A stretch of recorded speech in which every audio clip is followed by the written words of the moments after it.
Saúde a todos com a paz do Senhor. Amém. E a paz do Senhor para nossos internautas. Estamos assim pelo YouTube e pelo Facebook. Nós estamos dando início a mais uma aula da Escola Teológica de Preparação de Obreiro para a Obra Missionária de Jesus. E nós estamos estudando o fruto do Espírito. Tá?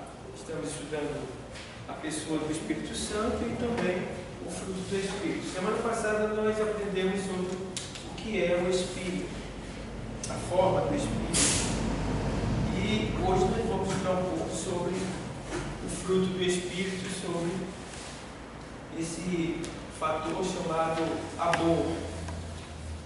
E a gente parou no tópico 1, o que é o fruto do Espírito. Foi isso mesmo? Foi. Então, nós vamos agora entrar aqui.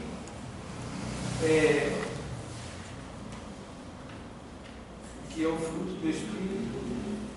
A gente mostrou no quadro alguns elementos. O que é o Espírito também nós mostramos no quadro.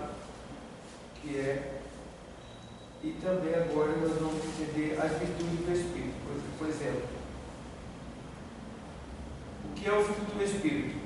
São virtudes e qualidades que o Espírito Santo manifesta na personalidade do crente. Virtude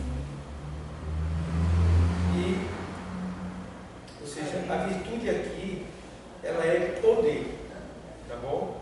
Vem do grego, poder. Então, são virtudes, ou seja, é um poder e qualidade que o Espírito Santo manifesta na personalidade do crente. É aquilo que eu falei para vocês. A personalidade, o caráter da pessoa, o Espírito Santo, só Ele pode mudar.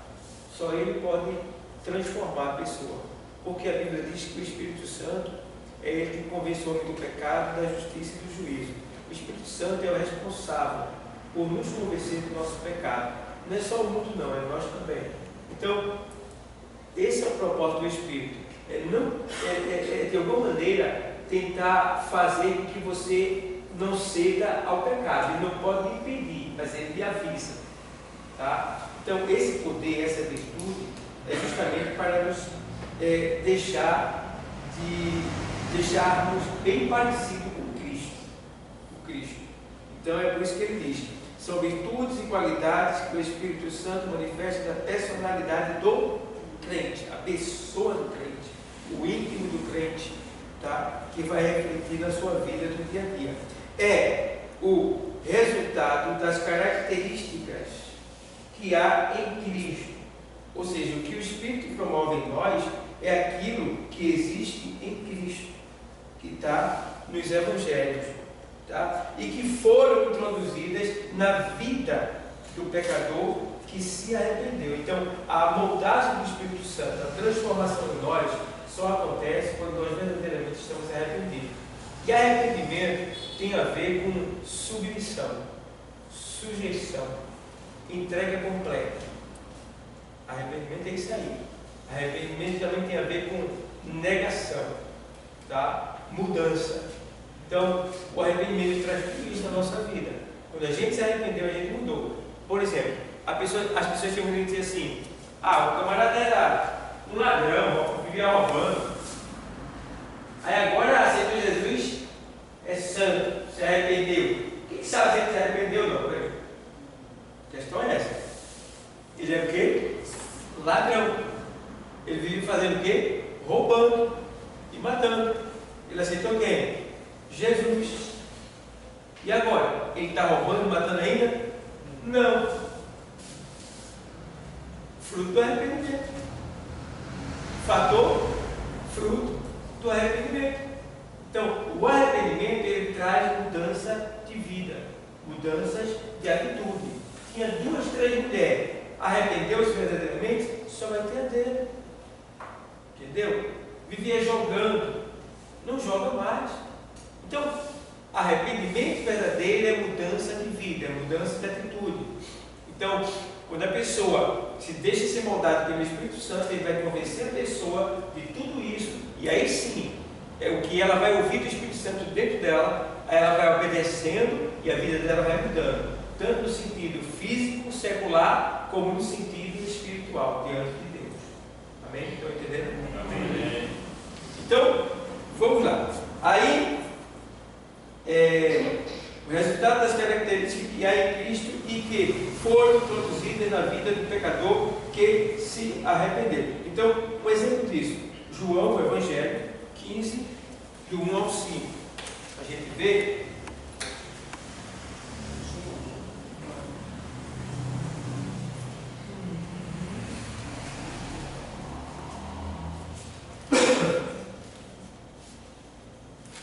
aí o Senhor Jesus Cristo agora ele vai falar por uma metáfora.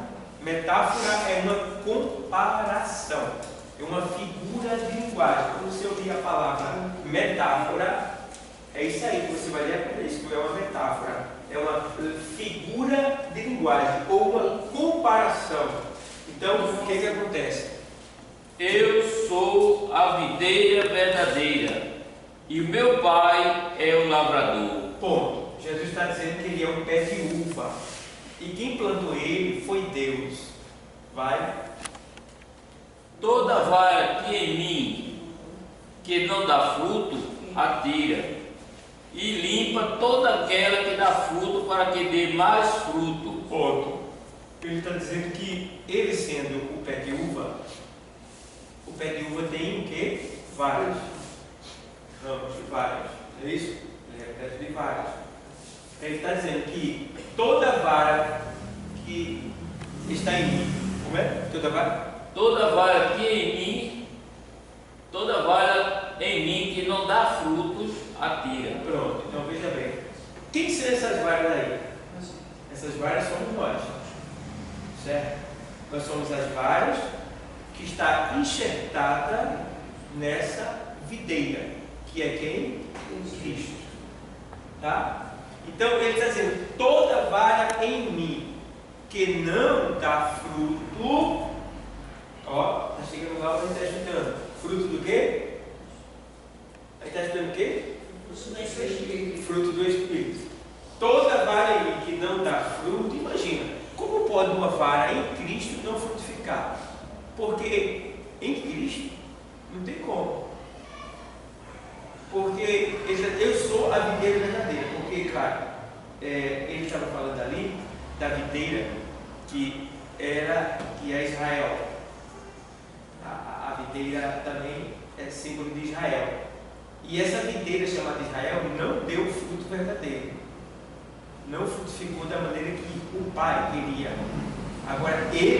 Agora ele traz para ele: eu sou a videira verdadeira, porque aqui era para ser, não foi.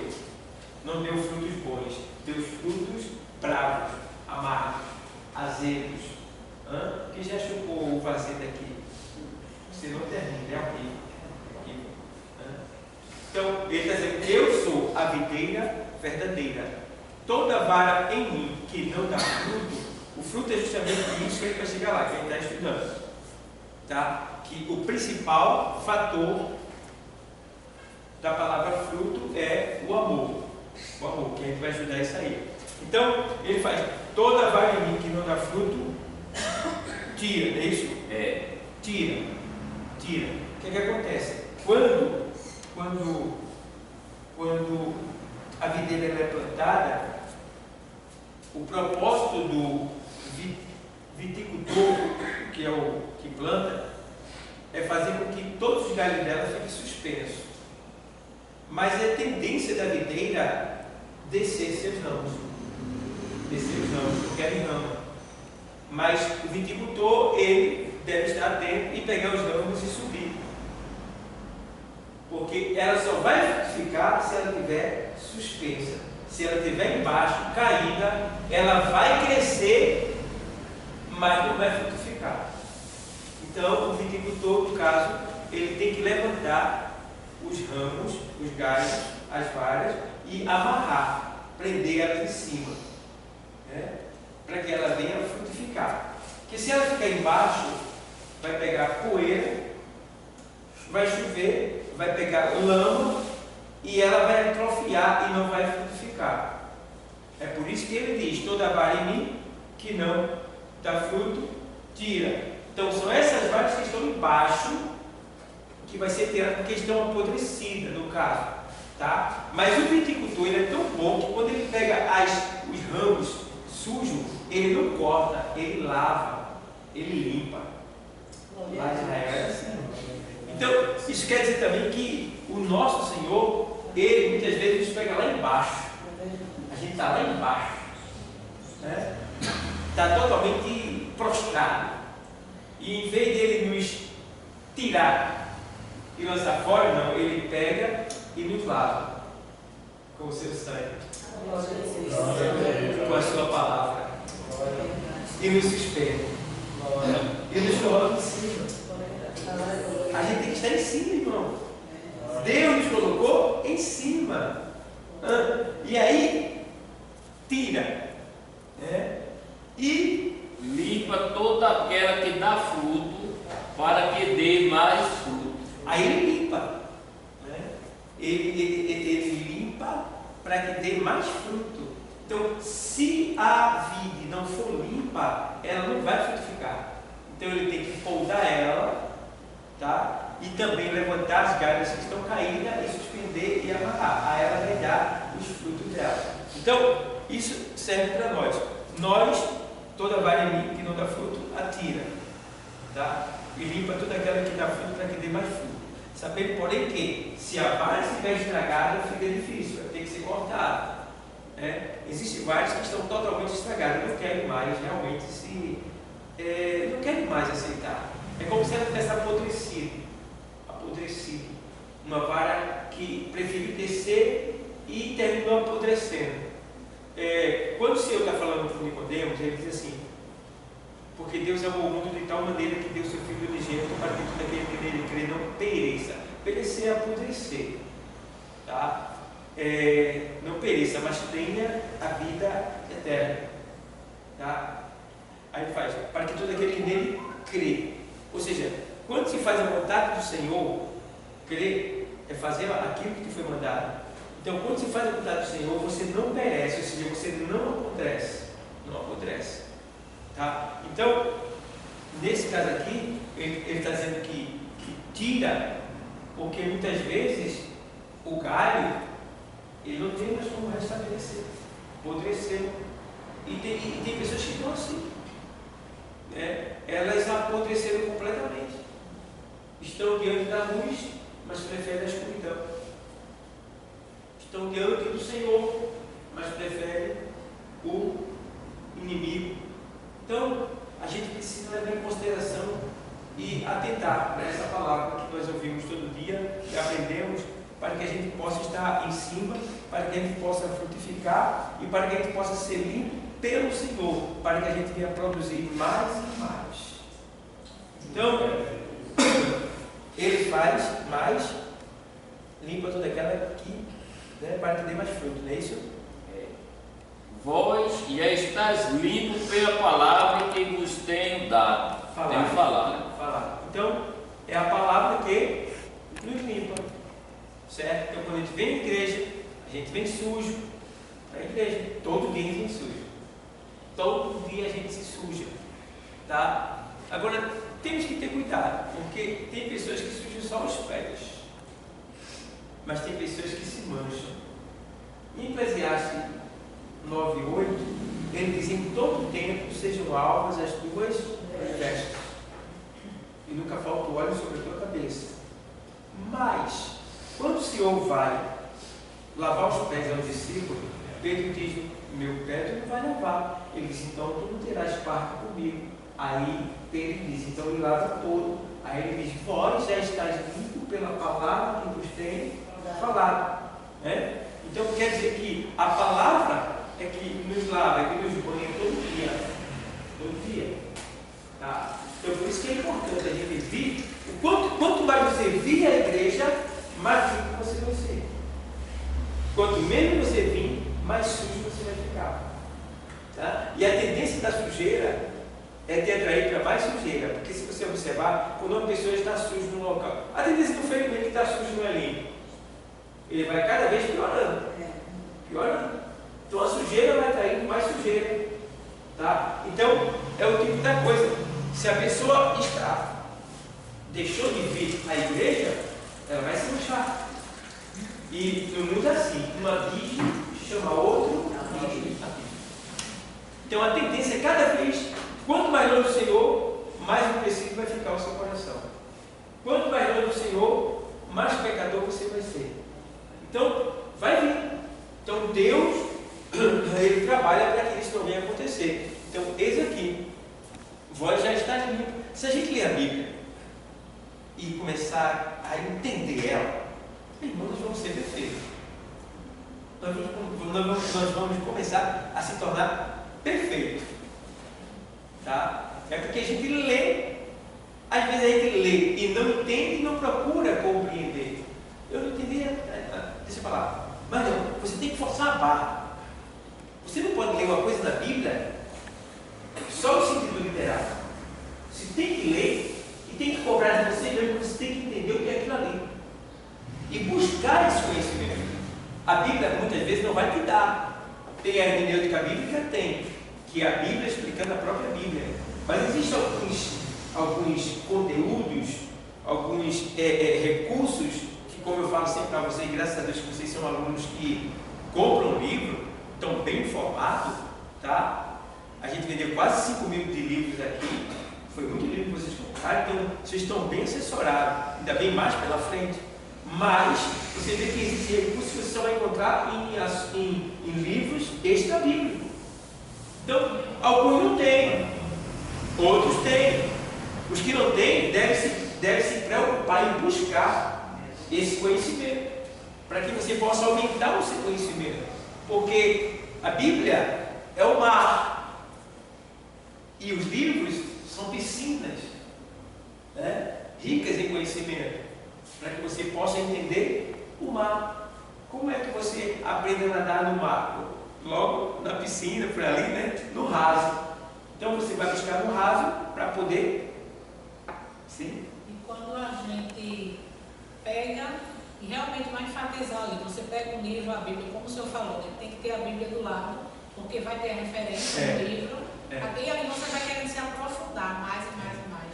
Graças a Deus, ontem eu tive uma boa oportunidade e perdi até o tempo, passei o tempo ali. Passei umas 3 horas, olha que eu querendo parar no livro e a minha neta, bora caminhar, e eu ali no livro. Daqui a pouco, mas foi muito bom. Porque uma coisa vai puxando a outra. Você lê um pouco, como o senhor disse, lê um pouquinho de um pouquinho do outro. E a Bíblia do lado auxiliando. Pequenas piscinas, e ele manda para lá. E a linguagem dos escritores, né? Dos escritores, principalmente os escritores que eu trouxe aqui, são escritores de fora. Porque o Brasil tem muitos escritores, mas os próprios escritores, por exemplo, Hernando Dias Lopes, um dos maiores comentaristas do Brasil, ele disse que busca mais conhecimento fora do que os escritores daqui. Entendeu? Então, por muito tempo o Brasil ficou muito voltado para a doutrina dos dogmas da Assembleia de Deus, né? Não pode isso, não pode aquilo, não pode isso, só de falácia, mas não era a Bíblia. Então, hoje em dia, nós vemos uma grande necessidade da igreja, na falta de conhecimento, ao ponto de quando a gente vem esclarecer uma coisa, é preciso dizer, não aceito não, porque já foi introduzido na cabeça da pessoa aquilo. Como, por exemplo, você viu uma vez eu disse assim, onde é que é pecado aqui, uma mulher usar calça comprida? E eu perdi uma aluna, foi embora.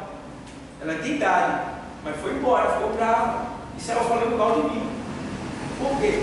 Porque eu disse que a Bíblia não diz que é pecado usar a calça comprida de uma mulher.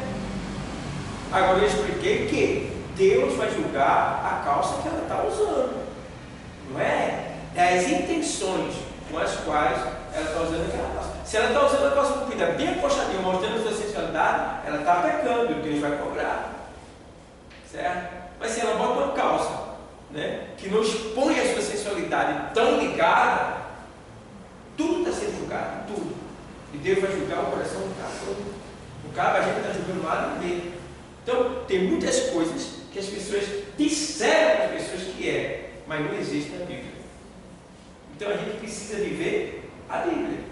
E eu gosto que a Bíblia nos dá liberdade. Que ela diz que onde está o Espírito do Senhor, aí há liberdade. Então, quando eu leio a palavra, a própria palavra diz o quê? Conhecereis a verdade vos? Tu está entendendo? Por que é que hoje você pode ver a internet, pode ter um computador, pode assistir televisão? Porque, antigamente, os homens diziam que não podia ter televisão, porque televisão era do diabo. Mas o conhecimento nos libertou, ao ponto que hoje a gente tem televisão, tem computador e tem também a liberdade de escolher o que a gente quer assistir. Vocês estão entendendo? Então ele não pode viver segundo o que A e B está falando. Mesmo que é o pastor está falando, vou ver se é verdade. Eu vou procurar, vou investigar. Ele está me forçando a fazer uma coisa e eu quero saber o que é isso aí. Eu vou procurar, sim. Porque no livro de Deuteronômio tem dizendo, portanto, não haja traje de homem na mulher, nem mulher traje de homem. Está no livro. Ali, traje de homem. Mas existe calça de mulher e existe calça masculina. Não existe? Por exemplo, na Escócia os homens usam saia. Não, por exemplo, na Escócia os homens usam saia. Mas é saia? Não é saia. Está entendendo? É uma veste parecida com uma saia. Mas se você ver, ele está de saia. Está entendendo? Aí, as mulheres não podem usar cordão, nem colar, nem brinco. Você vai na África, eles não só usam cordão, brinco, colar, como também dançam. As adorações. Vão para o inferno eles? E que Deus é esse que tem 2 pesos e 2 medidas? Não. É o coração que Deus vai julgar. A gente precisa entender isso. E lá onde o Senhor está falando, Deuteronômio 22 e 5, parece. Veja. O texto, primeiro ponto, só tem que entender que aquilo ali está na lei. Na lei. Não haverá traje de homem na mulher, e não vestirá o homem veste de mulher. Pronto. Porque qualquer que faz isso, a abominação é ao Senhor teu Deus. E indo desse ponto daí, o que acontecia? Os deuses estranhos das outras nações pagãs, eles requeriam, cobravam que os adoradores deles, homem, vestissem roupa de mulher. E as mulheres, roupa de homem. Agora, o que era que definia que uma roupa era de mulher e a outra roupa era de homem? A roupa colorida era de mulher. E a roupa menos colorida, que não tinha tanta cor, era de homem. Aí eles pediam para que ambos trocassem. Ambos trocassem a roupa. O que definia que era de mulher ou homem era a cor. Então, nesse caso aí, o Senhor diz que não quer esse tipo de coisa. Não quer esse tipo de coisa.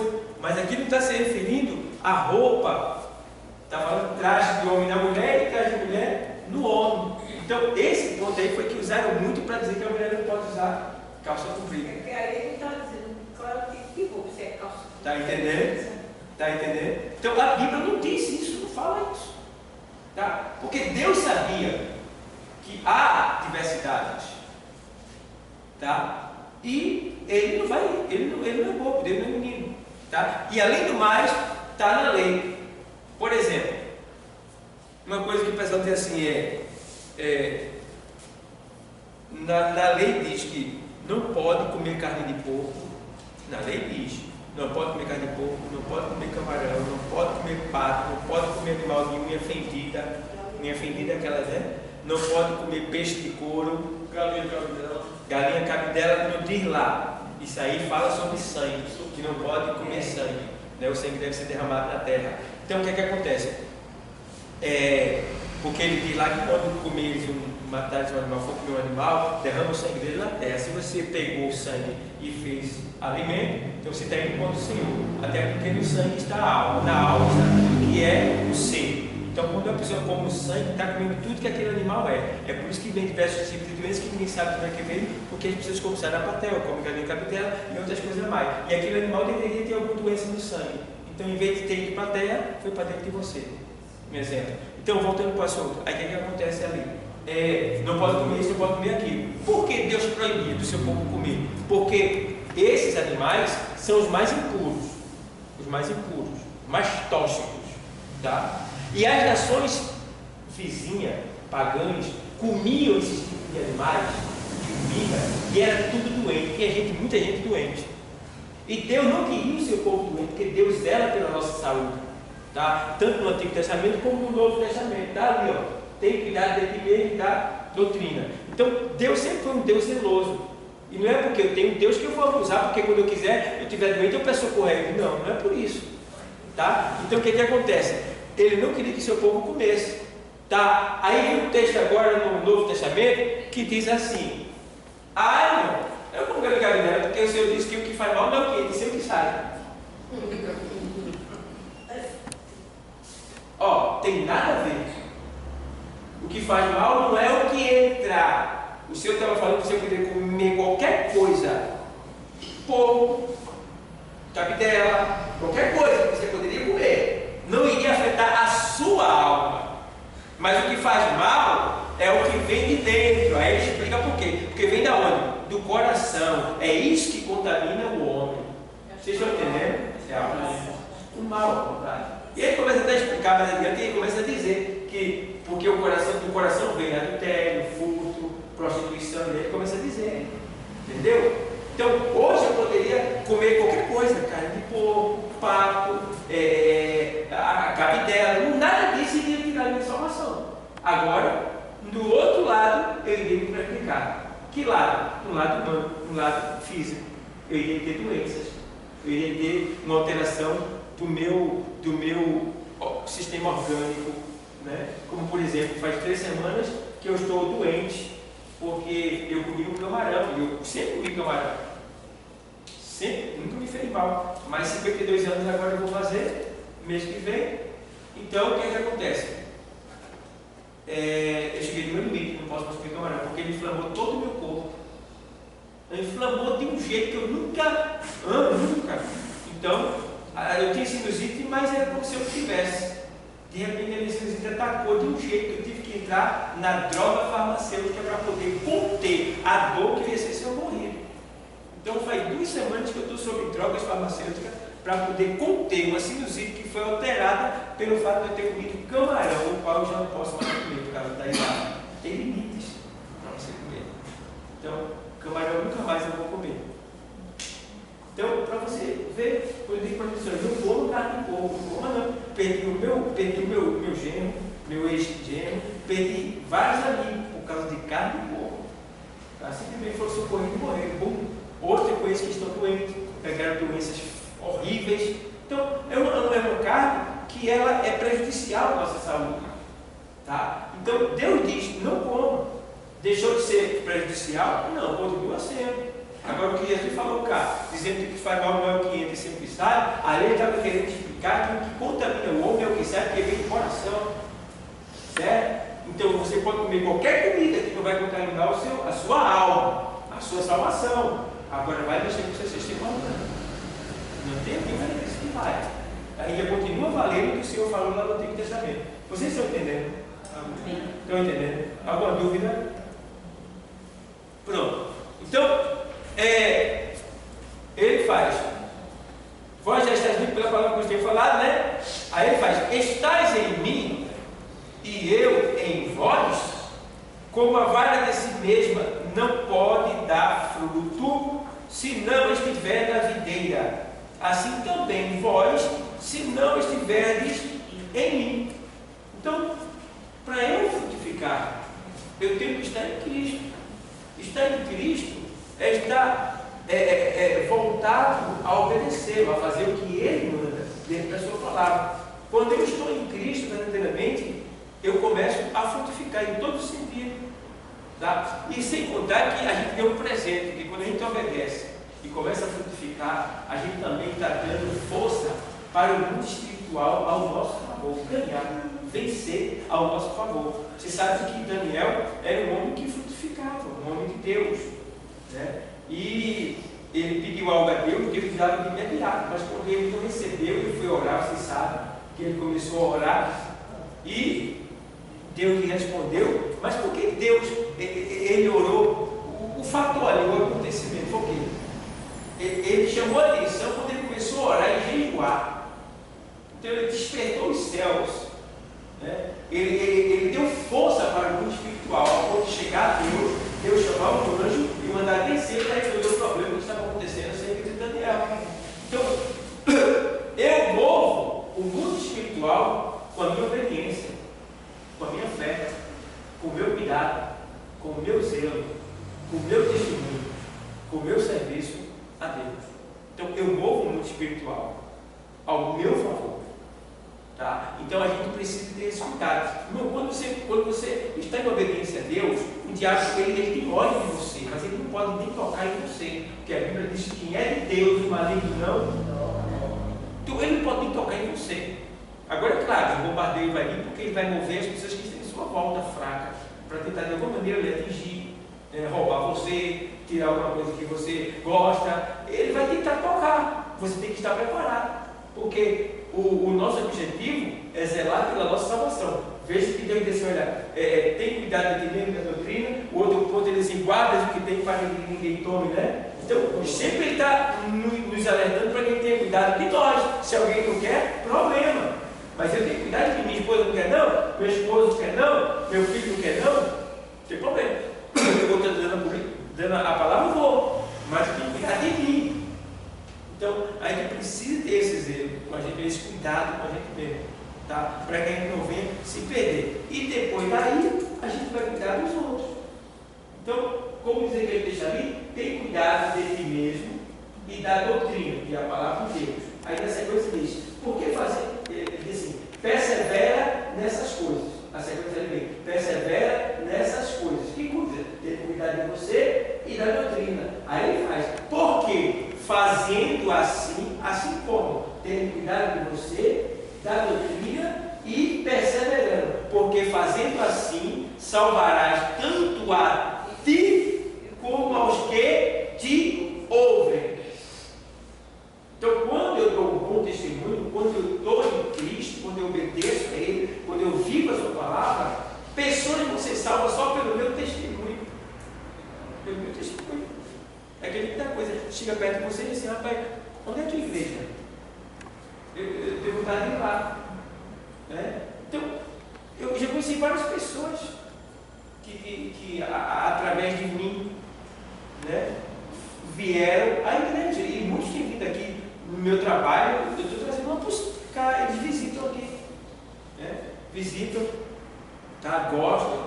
Então, isso é o quê? É você sendo um verdadeiro sal, causando sede nas pessoas, atraindo elas para cá.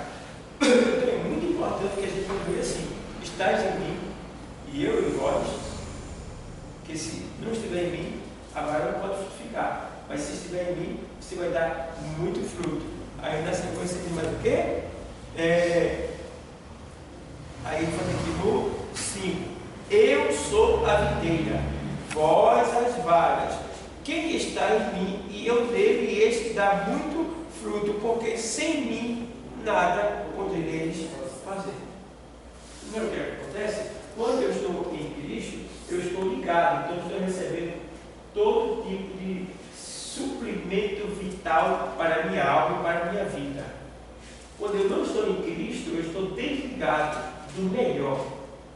E não estar em Cristo é simplesmente você não obedecer, não congregar, não dar testemunho, não viver uma vida de oração.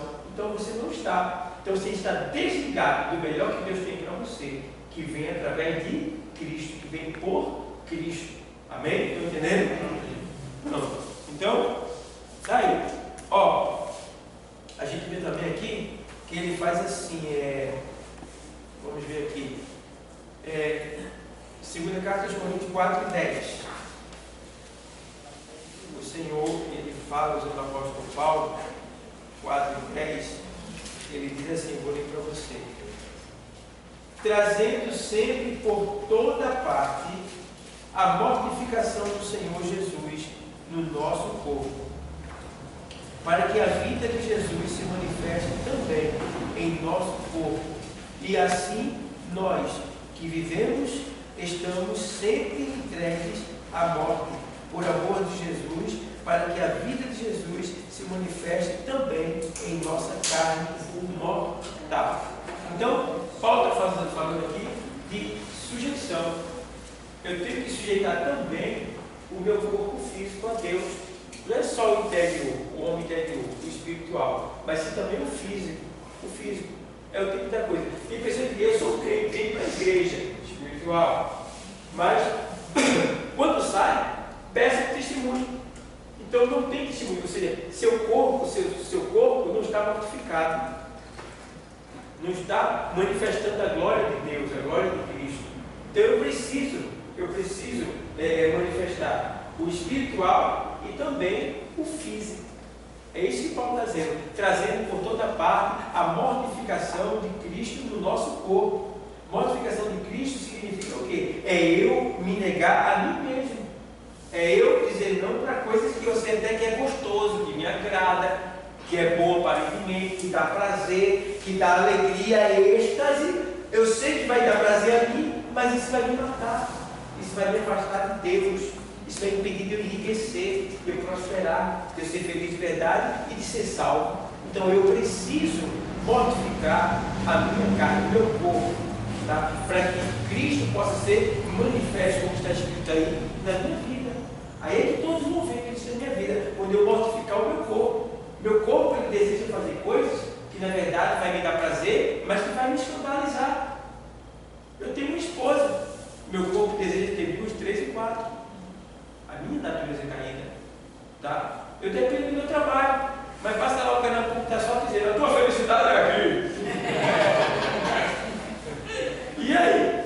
Você está entendendo? Aí meu corpo, lembra logo do tempo que eu... Então, eu estou mortificando o meu corpo, né? Para que Cristo seja visto. Aí eu estava dizendo, meu Deus do céu, muito obrigado. Eu vivia jogava no bicho, jogava na loteria, jogava em telecena, e olhei um tubo, aí eu estava lá, querendo ser rico. E nunca tirei nada. E trabalhando, Jesus já me deu carro, já me deu casa, está me dando a moto nova, e vai me dando, vai me dando, trabalhando, irmão. Como é isso, meu Deus? Eu digo, gente, trabalhando. Não dá para acreditar isso, não dá. É só. Tem que trabalhar de madrugada. Todo dia de madrugada não pode. 3 horas para trabalhar. Vai até 7 da noite. Mas você consegue. Tá? E tem dignidade. E graças a Deus, mesmo trabalhando tanto, eu não deixo de servir o Senhor. Que é o principal. Né? Que tem gente que. Meu Deus do céu, eu já chamei meu curso para trabalhar comigo. Pastor, não aguento não, você que não. Diz assim, não aguenta não. Né? E trabalhei a semana todinha, eu ia para Itapiçu, uma obra missionária, quando saía de lá e vinha para cá. Que eu legal, eu estou dizendo, eu não aguento não. Tá bom. Tá? E eu tenho conseguido, claro, isso é a graça de Deus. É a graça de Deus. Mas eu fico feliz porque eu não tenho deixado não. Tenho estado de pé buscando o Senhor, porque eu sei que ai de mim se não fosse Ele. Eu preciso dele. Pastor, tá? É sobre esses argumentos. Eu não aguento, eu não sei, eu não posso. Que tem muitos crentes caindo, enterrando o seu talento. Às vezes tem um chamado lindo do Senhor, eu não vou não, porque eu não sei falar, eu não sei, não tenho capacidade, enterrando o talento que Deus deu. Saiba de uma coisa, quando você pensa que não sabe, aí descapacita. Nenhum dos apóstolos do Senhor foi letrado, tudo ignorante, tudo bruto, mas Deus fez, Jesus fez. Aí, eu não sei pregar não sei lavar sabe. Você pode achar que não sabe, mas o Senhor capacita. Eu já contei aqui uma vez, e outra teve uma vez um plantão que eu cheguei em casa só pela misericórdia. Quando fui no outro dia de manhã, a mulher disse, vamos fazer o serviço de Itapiçu, tu não vai? Eu disse, mas rapaz, cheguei outro quase meia-noite, eu vou. Cheguei em casa, parecia que eu tinha passado a noite no melhor sono do mundo. E fazer a obra.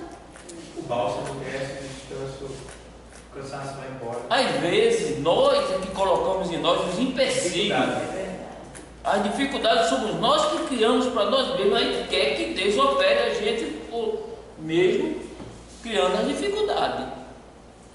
Mas Paulo diz que o poder de Deus se aperfeiçoa na fraqueza de boa vontade.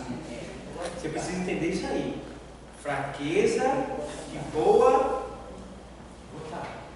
Quer dizer que tem a fraqueza de má vontade. Como é que se explica isso? Se explica o seguinte: fraqueza de boa vontade, que o poder de Deus se aperfeiçoa na fraqueza de boa vontade. Estou sem vontade de ler, então eu vou ler. Estou sem vontade de orar, então eu vou orar. Estou sem vontade de ir à igreja hoje, mas eu vou assim mesmo. Estou sem vontade de evangelizar. Mas eu vou evangelizar. Isso é fraqueza de boa vontade. Você está fraco, mas não cedeu. Foi lá. Fraqueza, está fraco, tá. Mas teve a boa vontade de servir o Senhor. Aí o poder de Deus vai vir sobre você. Tá? Fraqueza de boa vontade. Estou sem vontade de ir à igreja. Mas vai conversar com um amigo lá fora. Com um amigo lá fora. Estou sem vontade de orar. Mas fica no WhatsApp e no Facebook. Está entendendo? Então, estou sem vontade de evangelizar. Mas fica batendo prosa com A, com B, com C, liga para lá. Quer dizer, fraqueza de má vontade, o poder de Deus não vai se aperfeiçoar. Cada vez vai ficar pior. Então a gente precisa reconhecer que somos fracos, somos. Mas, mesmo fraco, devemos nos submeter a Cristo. Aí vai vir o poder dele e nós vamos vencer as situações, por mais diversas que elas sejam. Amém? Ele diz mais aqui assim, como ele está mostrando aqui no 4:10, né? Que é para que seja mortificado cada vez mais o corpo dele e Cristo seja manifesto neles. Aí vem agora aqui. Quando? Eu vou ler aqui porque ele vai acabar para explicar para vocês. Eu quero falar um pouco sobre a questão do amor, porque daqui a pouco a gente vai chegar lá, aquele texto fala sobre isso, por exemplo. Quando a comunhão com Cristo é interrompida, o que é comunhão? Comunhão é parceria, unidade, amizade completa. Tá? Então, quando essa comunhão é interrompida, a manifestação do fruto do Espírito também é interrompida na vida do homem. Notemos que notemos que a expressão usada por Paulo está no singular, fruto e não frutos. Então, em Gálatas 5:22 fala o quê? Só a parte do verso da carta de Gálatas, ele fala sobre a questão mas o fruto do Espírito é só o primeiro. Caridade, que Pronto. é amor. Pronto. Essa expressão caridade no grego quer dizer amor. Certo? Então, justamente, o fruto do Espírito é como se o amor, que no caso é verdade, o amor ele produz todos esses frutos que vem na sequência que a gente vai estudar ele. Tá? O amor é o principal. Tá? Porque a Bíblia diz que Deus é amor. Nós não somos amor. Nós não. Deus é amor. Nós não. Nós aprendemos a amar. Certo? Então nós estamos aprendendo a amar. Deus é amor. Aí João diz, e o amor de Deus é derramado em nossos corações. Então a gente não ama porque a gente não é amor, mas a gente está aprendendo a amar. Certo? Então o que acontece? Existem vários tipos de amor. Vários. Aqui tem só alguns. Tem vários tipos de amor. Tá? Então, dentre elas, eu fiz esse daqui. Amor estórgicos. Tá? Então, a tradução desse nome leva a entender que esse é o amor fraternal. O que é amor fraternal? É aquele amor coletivo. Tá? Então, o amor fraternal, ele é incondicional. No caso desse nome aqui, estógico, é um amor incondicional, familiar, que tem a ver com comunhão. Como já falei com vocês, comunhão é unidade, parceria, tá? e ali, companheirismo. Então, esse amor aqui, estógico, ele tem a ver com ele é um amor incondicional. Porque você ama a sua família sem cobrar nada, é claro, né? Você ama a sua família. Tá? Então, ele tem a ver com fraternidade. Fraternidade, toda a família. Fraternal. E familiar, no que diz respeito à família. Então, o amor estógico envolve essa questão daqui. É comunhão com a família. Né? No caso, claro, você pode ter uma família sanguínea e pode ter uma família que você foi enxertado nela. Né? Um grupo onde você vive, que você considera como sua família, tem a ver com isso aqui.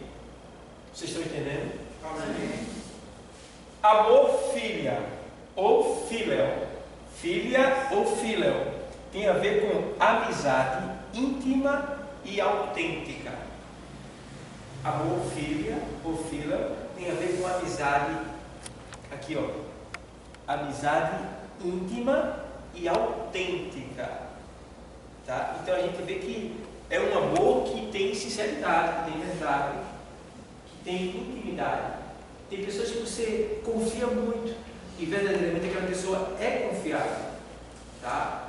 Então você confia, aí tem a ver com isso aqui, íntima e autêntica. São pessoas verdadeiras. Hoje é difícil você encontrar isso, mas na igreja você encontra isso ainda, né?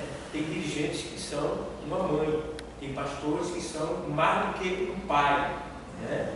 E outras mais pessoas que são verdadeiramente capacitadas por Deus para demonstrar esse tipo de amor, né? Um amor íntimo e um amor autêntico, tá bom? É o amor filial, tá? Que é o amor de amizade. Amizade.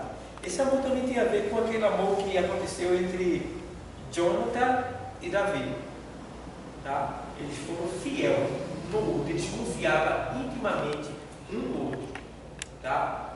Era o amor de Deus que estava no coração deles? Era, mas tem a ver com esse amor também, que é o amor filial, que é o amor de amizade, tá? Então, aqui está mais um tipo de amor, tá? O terceiro tipo de amor é o eros.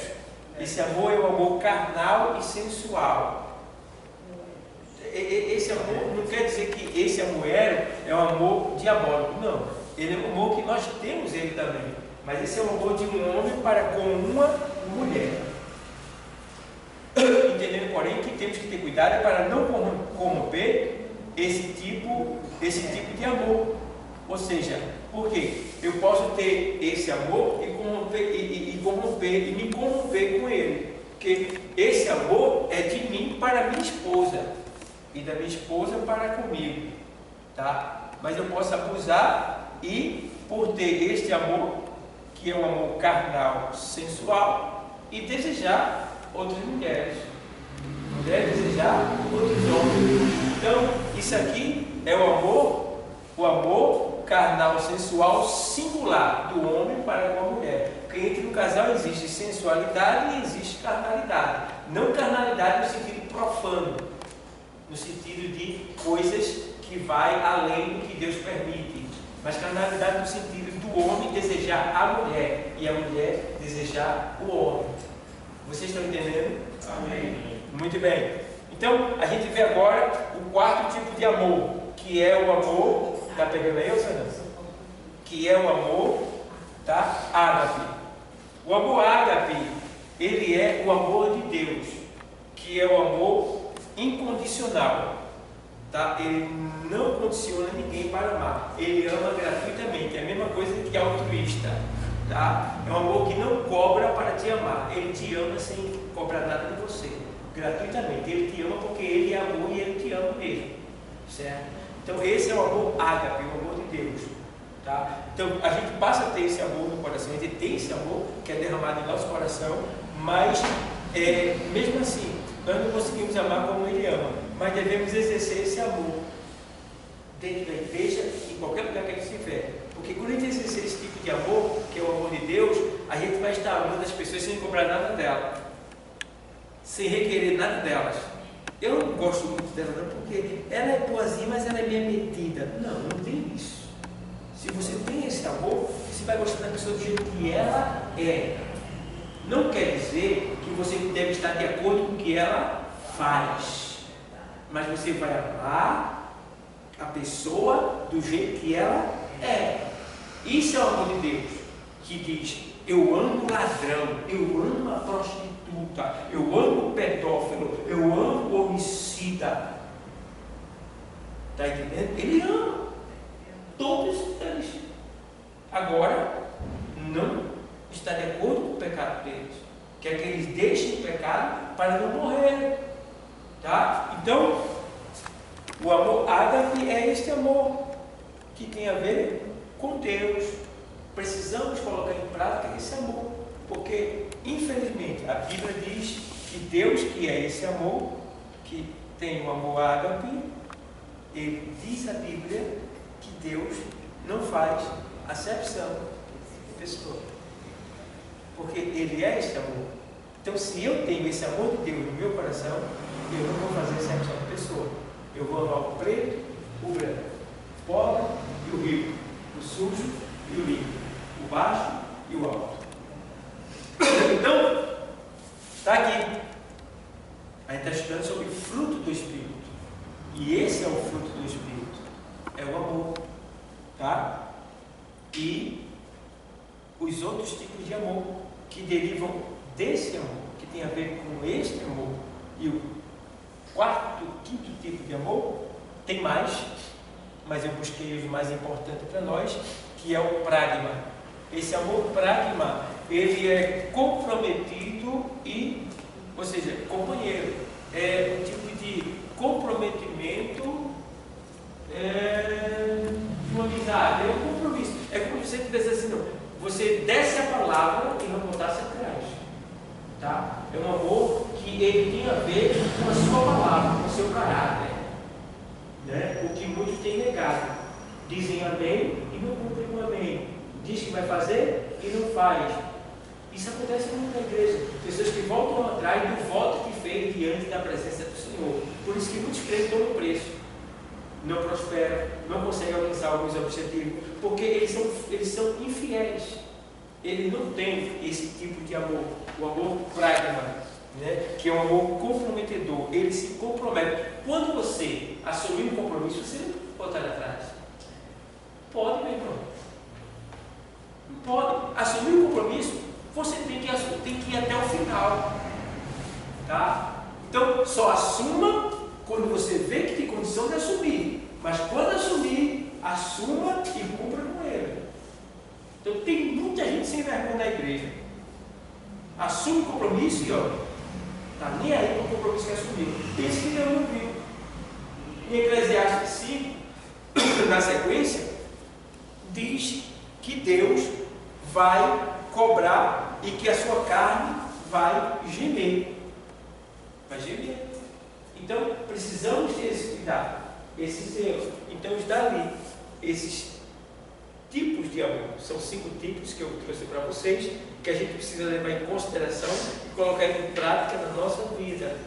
Tá? Olha, irmão, tem tanta coisa. Se a gente for entrar na exegese desses tipos de amor, se a gente pegar aqui o Eros, né? É com permissão de Deus, tem homens, tem mulheres que estão negligenciando esse tipo de amor. Né? Homens que desprezam sua esposa, mulheres que desprezam o seu esposo. Né? Quando eu estava falando no domingo aqui na pregação, eu estava dizendo que o cara passa o dia todo trabalhando, trabalha feito um escravo. Vai chegar em casa com vigor? Não, a bateria vai chegar descarregada. A tendência dele é talvez ir para a cama até sem tomar banho. Aí pega uma mulher aqui em cima, aí ela chega lá no quarto e diz: ó, para mim, você não, que nem eu te amo, dá nem um abraço para a mulher. Ô, feliz. O cara chegou cansado, estava trabalhando para bancar tudo, dar o melhor para tudo. Em vez de tu pegar uma água quente, o saco dele, vem cá, meu filho, leva ele lá no enterro, leva. Minha mulher já me pegou bêbado de sono já, e já me deu banho já, embriagado, irmão, para lá de cansado, já fez cada coisa comigo, cara, né? Cuidou de mim, eu bêbado de sono mesmo, já dormi de bota, 7 léguas, tudo, né?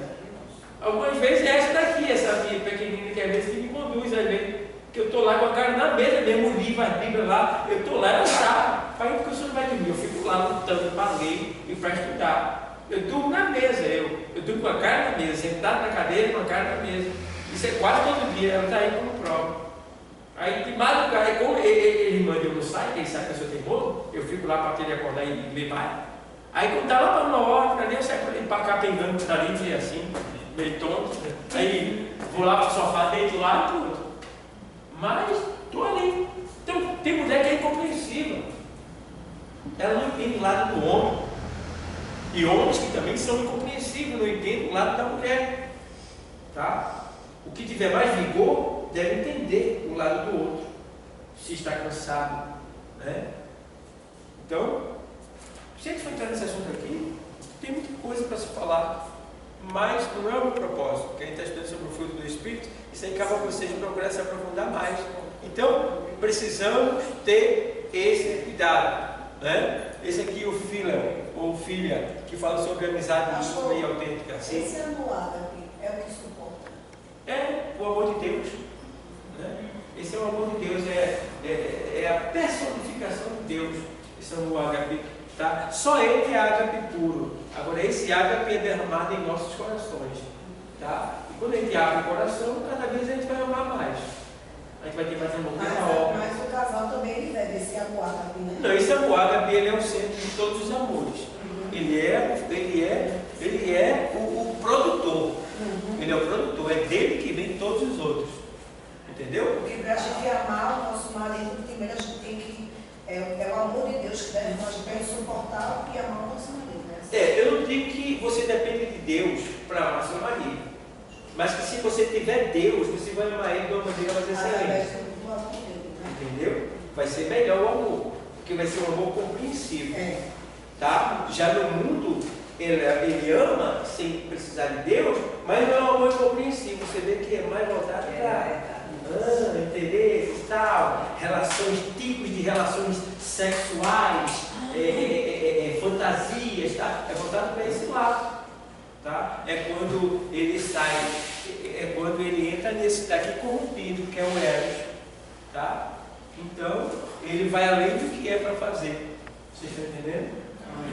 Então, eis aí, acabamos o horário. Tá bom? A gente vai estudar para a semana a outra parte e paramos aqui em. Aqui. Quando a comunhão com Cristo é interrompida. Então, falamos sobre o amor, né? Estudamos um pouco sobre o amor. Eu quero agradecer a todos que estão nos assistindo, tá? E a todos que estão presentes aqui, os alunos. Deus continue abençoando ricamente a todos, tá bom? Paz seja para vocês e paz seja para vocês. Deixa o teu legal, tá bom?